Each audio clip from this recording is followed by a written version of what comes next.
अहिले नेपालले यति राम्रो प्रधानमन्त्री गृहमन्त्री पाएको छ है। गृहमन्त्रीले खुदै पीडितको कुरा सुन्ने गृहमन्त्री पाएको छ। पहिलाका गृहमन्त्रीहरू के गरे थिए हैन? अब दिनमा 50 लाख भ्रष्टाचार गर्ने, 50 लाख रुपियाँ दिनमा कमाउने गृहमन्त्री चाहियो कि पीडितको कुरा सुन्ने गृहमन्त्री चाहियो, जनताको कुरा सुन्ने गृहमन्त्री चाहियो? तिमीहरूले त्यो गरेको देख्नै सकेका छैनौ तिमीहरूले हैन। गर, तिमीहरूले विरोध गर्न सक्छौ गर हैन। 3 वर्ष बालिकाको बलात्कार पछि हत्या भयो हैन। उसको आमा बाउ पीडित छ।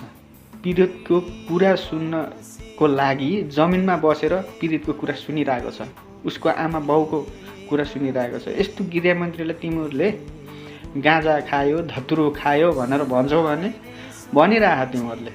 तिमीहरूले जति विरोध गर्छौ उति नै इज्जत गृहमन्त्रीको प्रधानमन्त्रीको बढ्छ। केही फाँडी लाउनेवाला छैनौ तिमीहरूले। गर्दा हुन्छ, राम्रो काम भइरहेको छ अहिलेसम्म। कसैले विरोध गर्दैमा खस्किनेवाला पनि केही छैन, चोरिनेवाला पनि केही छैन। जनताले सबैले साथ सपोर्ट दिइरहेका छन्। अनि तिमीहरू विरोध गरिराख, गरेरै मर।